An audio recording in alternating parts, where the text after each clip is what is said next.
כל השנה הלכות בחול, יום מובטח לו שהוא בן העולם הבא. בעזרת השם, we're here, back at the yeshiva on Wednesday, the third day of the month of Cheshvan, fourth day of the week of Parashat Shabbat Noach. בעזרת השם, we'll be discussing mitzvah number 55.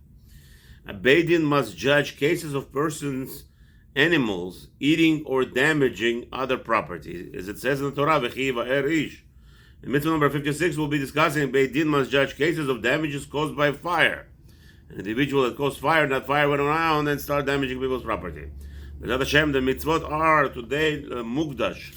L'refuah shlema lekol hapetzuim, all the Jewish people who are harmed or in a harm's way, refuah shlemam, LaHaShem, and also b'chlalam le Chaya bat Leah, Yosef Chaim ben Mafrat, refuah shlema le Yaakov Israel, Daniel ben Angela, וגם אמנון בן בלהה וגם אבנון בן אסנת, רפואה שלמה לכל חולי עמו ישראל. רחמים בן פרחה. וגם רחמים בן פרחה, רפואה שלמה. מצווה number 55. לדון בנזקי שן ורגל. There's an obligation on the Beidin to judge cases where a person's animal goes around and eats other people's property or stomps on other people's property. כלומר, מי שהזיק לחברו נזק הבא מחמת השן או מחמת הרגל. כגון, for instance, שהכניס בהמתו בשדה חברו ואוכלה שם, או הפסידה יונקותיו בעברה שם ברגליה. So what happened was an individual allowed his animal to go into somebody else's property, and in that property eat up all the garden, vegetables, vegetations, or stomp on all those vegetations while they were small, and therefore causing a monetary damage of destruction. שיש עלינו לחייבו בתשלומים מן העדית שלא כל מה שהפסיד. Because we are now, the Beidin is obligated to go to the person who owns the animal and who allowed this to happen, has to go and pay from his best property to the property to the damaged party.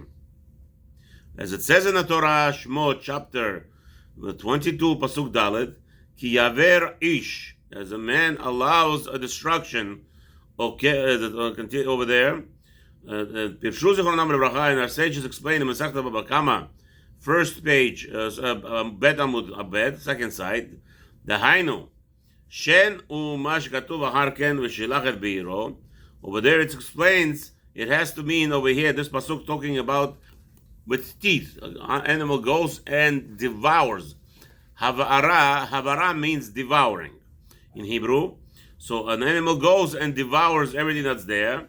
And also, Pirshu Zechronam Lebracha, our sages also explain that the Hainu Regel, same to Regel. Ne'emar al shnehem metav sadeu metav karmu shalem. Over there, there is no real difference between how the devouring happened.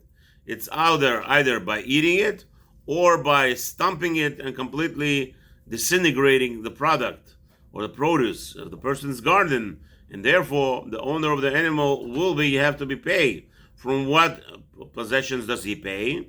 So we know in the times where most, the kibbutznikim or people who work, or the farmers, usually they have lands that produce produce. So here, in this instance, this individual, the one who sent out his animal to eat in somebody else's garden, he also owns fields, and his fields produce product growth. So some land have a big value, some lands have lesser value. Some lands grow better produce, some lands don't. So in the Torah concept, it's called idius, means there is a good soil. So the good soil has a bigger value than a medium soil, and then there is also a garbage soil. We'll discuss over there. The garbage soil means there's a rocky land that doesn't grow so good produce. So now, if this person's cow damaged $10,000, $15,000, $20,000 worth of food, the whole garden it was destroyed. Now the person has to spend money to go fix it up and regrow what it was damaged, and it's going to cost a lot of money. And this individual who owns this animal does not have any money, and it comes to pay with the land, the obligation of a Beidin to take a value of the land, and in this case, because it's a individual who is harming other people. So harming other people, the Torah prescribes the payment will be from the best field that a person owns if he doesn't have money to compensate for the transaction of the animals' harm that he allowed his animals to do.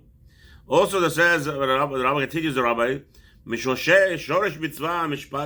everybody knows why we have to have this judgment of Beidin, why the Torah obligates the Beidin to be involved. We understand that, unfortunately, many times people don't understand that God forbid people take the judgment in their own hands. It's the worst thing in the world that people take without having a judges. It's one thing, but once there is judges and the people chas v'shalom take matters into their own hands, it can only come out harmful. There's never going to be a good settlement, and there was never a prosperous community where each individual decides to take the law in his own hands. It is the worst thing that's possible. Therefore, HaKadosh Baruch Hu commanded a community to establish a Beit Din. A community must establish a legal system where there is individuals that harm each other. They intentionally or unintentionally, doesn't matter. The Beit Din is to intervene and to make peace, as it says, Talmidei Chachamim marbim shalom ba'olam. Torah individuals only spread peace in the world, meaning that we are representing Hashem and we do everything according to the Hashem's laws. And here too, if an individual harms somebody, it's incumbent on the community to establish a Beit Din to make sure that the harm is going to be prevented. Now there will be a compensation, and of course, once there is a prevention and compensation, people are more eager to follow the restrictions of harming other people. B'ezrat Hashem. Dinei Kigon, the Rabbi says that this mitzvah has intricacies in its own right. Like, for instance, these two are very common items. These two damages of stomping and eating with teeth. That's what animal does all the time. So obviously, in that scenario, there will be some places where he doesn't have to pay anything, even if it's somebody else's property. Let's see. And as we said already, in a damaged party's property, for sure, if he had let his animals go into somebody else's property, for sure he will be responsible. But what about other locations? Let's say, for instance, a public domain. Okay, public domain.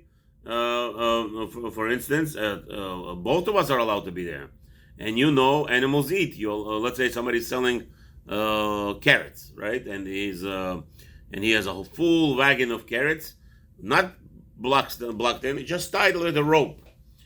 So, but he has to know that when he's walking in the proper public domain, there are other people who are walking in the public domain with their animals, and of course the animals will be reaching and eating from that. What's his name? From that carriage. So he has to know who's responsible. No one. It's his problem. Okay? What about if an animal, listen, we said carrots, which is normal, common for a cow to eat a carrot, or a horse to eat a carrot, or any other animal that eats vegetations. What about an animal start biting plastic, just eating plastic? In that case, also, since it's why should the owner of the what's his name? If the animal stamp on plastic, that's one thing. But here you have an animal, very strange, eating plastic. So there's a discussion if the owner has to pay anything. כגון פרה שאכלה שעורים וחמור שאכל בקרשנין או דגים וחזיר שאכל בשר וכלב שקלקל את השמן וחתול שאכל תמרים ואם נהנית משמנת מה שנהנית ויתר פרטיה וגיטין. Because the Rabbi goes to enumerate something that animals don't usually eat, and this way, in this case, it ate it. So who's going to be responsible of what is the, let's say you have a garden and I let my animal go into your garden, and you have over there very precious vegetables. Precious vegetables, I mean, I don't know, $20 a pound or something. I don't know, something very exotic. Yeah, but the animal didn't care about your exotic animal. It ate in order to satisfy itself. So now, how much do I pay you? That's a big machlok in the Gemara. That what happens in Gemara over there, Masechet Baba Kama, page 19, page 2 through 21, discusses all this kind of scenarios where an animal, and some say no, he should pay only like animal ate straw. So how many pounds? Let's say animal eats 80 pounds of straw or 100 pounds of straw every day, and now he ate this 100 pounds of your exotic fruits, vegetables, and because of that, your 100 pounds could be worth $2,000, or 100 pounds of straw could be worth $10. So what does the person obligated to pay here? Also discussed, according to many opinions, that he pays what it ate. That's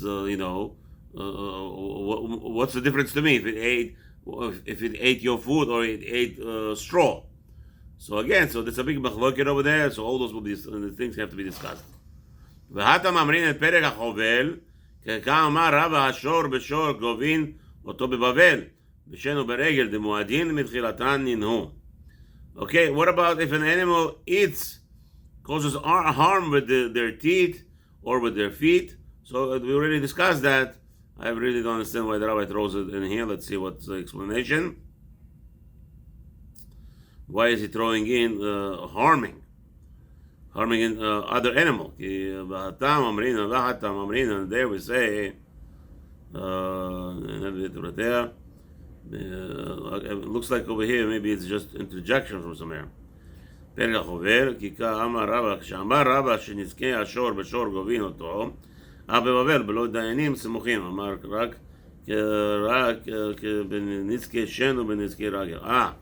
So what he's saying is like this, that when an animal harms in a chutz la'aretz, outside of Eretz Israel, that's what the Rabbi is implying here, that the Rabbi said, even chutz la'aretz, outside of Israel, they could still pay for their damages. What's the damages? We said that the animal harming another animal only could be judged with beidin as appropriate beidin in the Eretz Israel, but he says no. If your animal chutz la'aretz went ahead and damaged by eating full property of other person, you should be paid even the chutz la'aretz. That's what the Rabbi meant.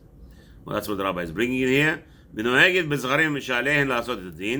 Who is obligated to do the judgment? I've already many times said, I'm saying it again and again. Only men are allowed to do judgment, no women. However, women are part of the judgment if they are the ones that damaged party or the damager party. Meaning if she's the damager, so she has to pay. And the judgment, the judges who don't fulfill their task according to Torah, they are transgressing mitzvah number 55. They're not fulfilling their mitzvah, and therefore, obviously, the punishment is very, very great. So now you're going to say, "Listen, Rabbi, you're telling us that women have no part of judgment; they're not allowed to judge. So why are we allowed to judge her if they're not allowed to judge?" That is a foolish question. Just because a cow, ox. Can an ox judge? No, ox cannot judge. So you're going to tell me, well, since ox cannot judge, we cannot judge a goring ox. That's that's a very foolish idea even to comprehend. It's the only reason why a person would ask such a question is the reason is because the idea somehow embedded that men and women are created equal and all their rights are supposed to be equal. It's not true. Men are not as women, and women are not as men. HaKadosh Baruch Hu, Hashem is so keen in His creation. He created man as a man, and they're totally different mentality, different physical state than a woman.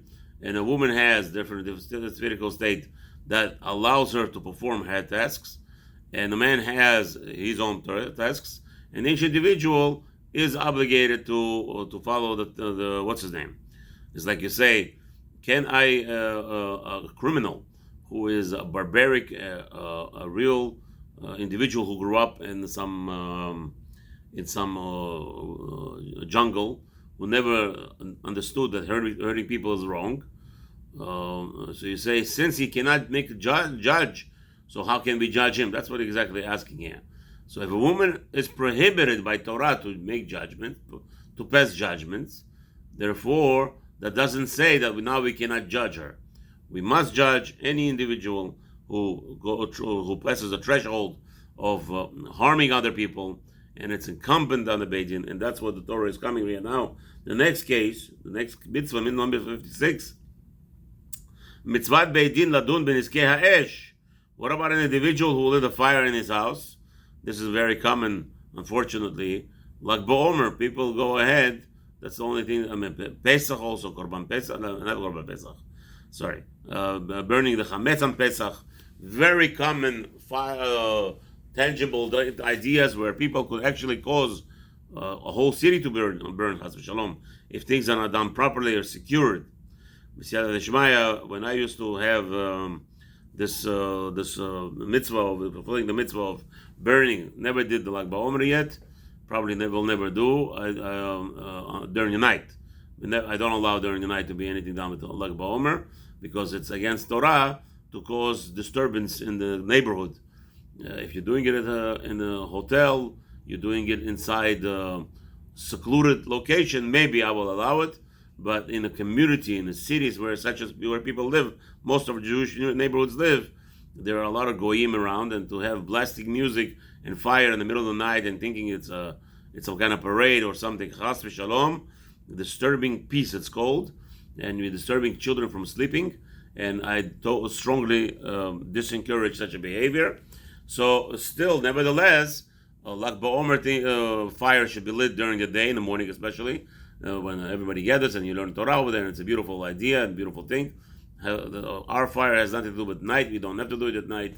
You want to light candles like most Sephardi shuls do, make parties in the shul or in the basement somewhere or quietly. We don't disturb the whole world. That's the best route. However, if you decide to play this vicious game of lighting fires in public, you have to know there's a lot of responsibility. And also, chametz burning, we put orange cones all around and make sure there is safety and no harm could come out of it. Again, same thing. If it's done in public, there has to be a hose of water right next to you, which I did many times in Brooklyn, or extinguishers, something for preventative purposes. And there's a drawing line that people cannot cross to throwing their breath into the fire. So there's a lot of precautions that have to be taken. If not, this is what we're talking about, mitzvah number 56. Mitzvah Beit Din ladun b'nizkei ha'esh. There's an obligation for lighting fire and harming the harm that comes out of it. Ladun u'chayev l'shalem mi shehizik chavero ba'esh. Anyone who harms people with fire, this is the most dangerous, as the Torah tells us, one of the four elements of harming in Baba Kama in the beginning. It talks about right away that the ash is a traveling agent. It's much worse than a pit, much worse even, it's like an ox, but at least ox you could control. There is some life into it. You could pull it and threaten it or whatever. You could train an ox maybe not to harm. Nevertheless, still it does harm if it doesn't care about your threats. But fire, there is no way to threaten the fire. There's nobody to talk to. Fire is all-consuming, loves to eat, and it eats everything in its path. Whichever way it wants to go, it goes. Therefore, a lot of precaution, even more precaution, has to be taken with fire.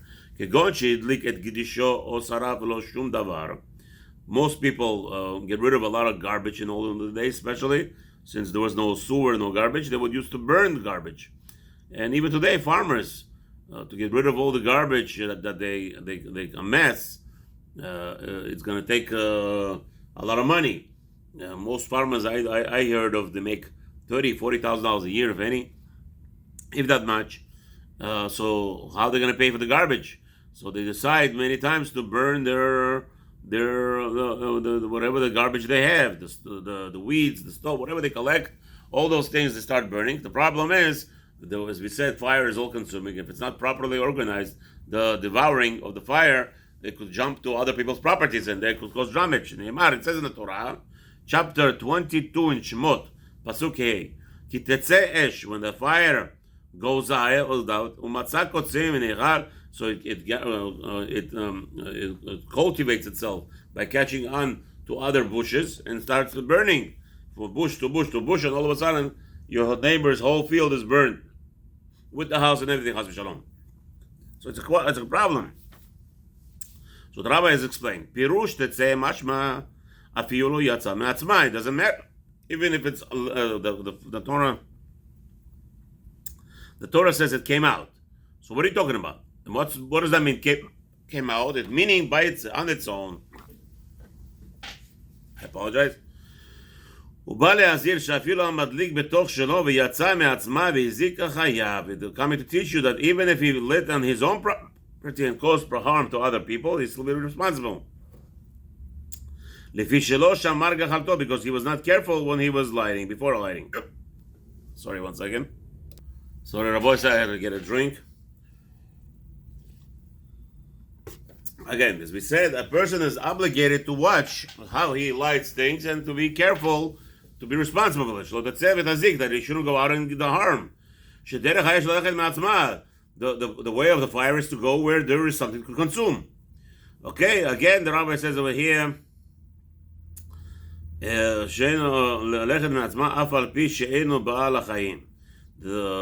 fire is not a life damager, but it's travels. And therefore, it's incumbent on the person who is dealing with this situation must take a lot of precautions. The foundation of this mitzvah also is well known to everybody, that without responsibility and without pressure, as they say, peer pressure, public pressure, the condemnation of the Beit Din on the individuals who are careless, this way a community cannot exist. Okay, as we already discussed. Now, there's a lot involved in this scenario. Now, we have to know what's the difference. A person could light the fire from other property. What about if you send the fire, you lit up a fire and you said to a person, go take this fire to my store. And on the way, the person lit up all the gardens and everything. Shalom. Especially if it's a small child, what happens? Or he sent it in the mouth of his monkey, and the monkey went with the fire. Hashem Rahayan.